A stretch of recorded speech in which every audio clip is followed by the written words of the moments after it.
Cardiologist, surgeons, dentist, okay, gynaecologist ಎಲ್ಲರೂ ನಮ್ಮ course ಕಲಿತಾರೆ. MBBS MD ಮಾಡ್ಕೊಂಡು ಕ್ಲಿನಿಕ್ ಮಾಡ್ಕೊಳ್ಳೋ ಅವ್ರು ಕೂಡ ಇಲ್ಲಿಗೆ ಬರ್ತಾರೆ. ಅವ್ರು ಟ್ರೀಟ್ಮೆಂಟ್ ತಗೋತಾರೆ, ಪ್ರಿಸೈಸ್ ಆಗಿ ವರ್ಕ್ ತಗೊಂಡಿದ್ದಾರೆ. ಎನ್ ನಂಬರ್ ನೀವು ಬೆಳಗ್ಗೆ ಸಂಜೆ ತನಕ ಇದ್ರಾಗಿನ ನಿನಗೆ ತೋರಿಸ್ತೀನಿ. ಬಟ್ ಮೆಡಿಸಿನ್ ಬೇಕು, ಎಮರ್ಜೆನ್ಸಿಗೆ ಬೇಕು. ಅಂದ್ರೆ ಈ ಬಣ್ಣಗಳು ಯಾವಾಗ ಬೇಕು, ಮೆಡಿಸಿನ್ ಯಾವಾಗ ಬೇಕು? See that's what I am telling. ಬಣ್ಣಗಳು ನಿಮಗೆ ಔಷಧಿ ಆಗಿ ಕೆಲಸ ಮಾಡುತ್ತೆ, ಬಣ್ಣಗಳು ಟ್ಯಾಬ್ಲೆಟ್ ಆಗಿ ಕೆಲಸ ಮಾಡುತ್ತೆ, ಬಣ್ಣಗಳು ಸಿರಪ್ ಆಗಿ ಕೆಲಸ ಮಾಡುತ್ತೆ. ಬಣ್ಣಗಳು ಅನ್ನೋದು ಒಂದು ಮೆಥಡ್. ಟೇಪು ಇದು ತಂಬಪ್ಪ. ಸಿ ನಮ್ಮ ಬಾಡಿನಲ್ಲಿ ಇಲ್ಲಿ ಪ್ರೆಷರ್ ಪಾಯಿಂಟ್ಸ್ ಇರುತ್ತೆ, ಅದನ್ನ ಒತ್ತಿ ಆದ್ರೂ ಆಕ್ಟಿವೇಟ್ ಮಾಡು. ಕಲರ್ ಆದ್ರೂ ಹಾಕು, ಓಕೆ, ಮ್ಯಾಗ್ನೆಟ್ ಆದ್ರೂ ಹಾಕು, ಸೀಡ್ ಆದ್ರೂ ಹಾಕು, ಇಲ್ಲ ಅಕ್ಯುಪಂಕ್ಚರ್ ನೀಡಲ್ ಚುಚ್ಚು, ಥೆರಪಿ ಏನಾದ್ರೂ ಮಾಡು. It's A different methods. Methodology are different. ಇವತ್ತು ಬಸವರಾಜನ್ ನೋಡಿ ಕಲರ್ ಥೆರಪಿ ನೋಡ್ಬಿಟ್ಟು ಎಲ್ಲರೂ ಕಲರ್ ಥೆರಪಿ ಅಂತಾರ.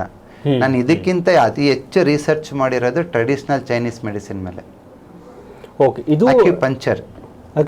ಹಾ, ಇವಾಗ ನೋಡಿ ಒಂದು ಸಿಂಪಲ್ ಎಕ್ಸಾಂಪಲ್, ಒಂದು ನೀಡಲ್ಸ್ ತಂಬಪ್ಪ. ಸೀಡ್ ಥೆರಪಿನ ಇದು? Seed therapy. ಏನು ಸರ್ ಇದು? ನಿಮ್ಮ ನಾಲ್ಗೆ ತೋರಿಸಿ. ಮೆಣಸು ಏನೋ ಇದೆ? ಮೆಣಸು, ಮೆಂತೆಕಾಳು. ನಾಲ್ಗೆ ತೋರಿಸಿ. ಓಕೆ ಓಕೆ, ಸೊ ನಿಮ್ಗೊಂದು ಒಂದು ಪಾಯಿಂಟ್ ಹಾಕ್ತೀನಿ. ಹಾಂ, ಓಕೆ, ಒಂದು ಮೆಂತೆಕಾಳು ಹಾಕಿದ್ರಿ ಅಷ್ಟೇ. ಯಾಕೆ ಹಾಕಿದೆ ಗೊತ್ತಾ? ನಿಮಗೆ ಸುಮಾರು ವರ್ಷಗಳಿಂದ ಲಿವರ್ ಕೋಲ್ಡ್ ಇದೆ, ಅದರಿಂದ ನಿಮ್ಮ ಕೈ ಸ್ವೆಟ್ ಆಗ್ತಿದೆ, ಎಲ್ಲ ಕಡೆ ಸುತ್ತಿರ್ತೀರ, ರಿಸಲ್ಟ್ ಬಂದಿರಲ್ಲ. ಓಕೆ, ಇವಾಗ ನಾನು ಒಂದೇ ಪಾಯಿಂಟ್ ಹಾಕಿದ್ದೀನಿ, ವಿತಿನ್ 3 to 5 days ಅಲ್ಲಿ ನಿಮ್ಗೆ ಅದು ಇರಲ್ಲ.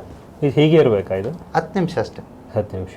ಇವಾಗ ಏನು ಮಾಡಿದ್ದೀನಿ ಅಂತ ಇವಾಗ ಹೇಳ್ತೀನಿ ನಾನು. ಏನಾಗಿದೆ ಸರ್? ಇವಾಗ ಇಂಡಿಯಾದಲ್ಲಿ 1 ಲಕ್ಷಕ್ಕಿಂತ ಹೆಚ್ಚು ಆಲ್ಟರ್ನೇಟ್ ಮೆಡಿಸಿನ್ ಹೀಲರ್ಸ್ ಇದ್ದಾರೆ. ಸುಮ್ಮನೆ ಏನೋ ನೋಡಿ ಏನೋ ಆಗ್ತಾರೆ ಅಲ್ಲ, ಪ್ರಿಸೈಸ್ ಆಗಿ ಹೇಳ್ತೀನಿ ನಾನು. ಇವತ್ತು ನಾನು ನಿಮ್ಮ ಲಿವರಿಗೆ ಬ್ಲಡ್ ಇನ್ಕ್ರೀಸ್ ಮಾಡಿದ್ದೀನಿ, ಲಿವರಲ್ಲಿ ಸರ್ಕ್ಯುಲೇಷನ್ ಇನ್ಕ್ರೀಸ್ ಮಾಡಿದ್ದೀನಿ. ಅದರಿಂದ ನಿಮ್ಗೆ ಏನಾದ್ರು ಫ್ಯಾಟಿ ಲಿವರ್ ಇದ್ರೆ, ಕೊಲೆಸ್ಟ್ರಾಲ್ ಇದ್ರೆ ಕಮ್ಮಿ ಆಗುತ್ತೆ. ಓಕೆ ಓಕೆ ಓಕೆ, ಈ ಡುಮನು ವೇಟ್ ಕಮ್ಮಿ ಆಗುತ್ತೆ. ಎಸ್, ಕೈಕಾಲು ಸ್ವೆಟ್ಟಿಂಗ್ ಇದ್ರೂ ಕಮ್ಮಿ ಆಗುತ್ತೆ.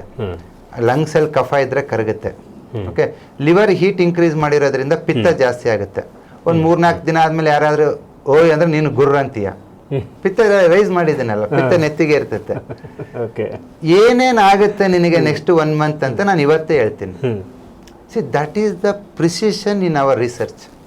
ಓಕೆ, ಇಲ್ಲಾಂದ್ರೆ 10,000 7,000 ಸುಮ್ಮನೆ ಬರ್ತಾರ ಸ್ಟೂಡೆಂಟ್ಸು. ಇದು ರೈಟ್ ನ್ಯೂಸ್.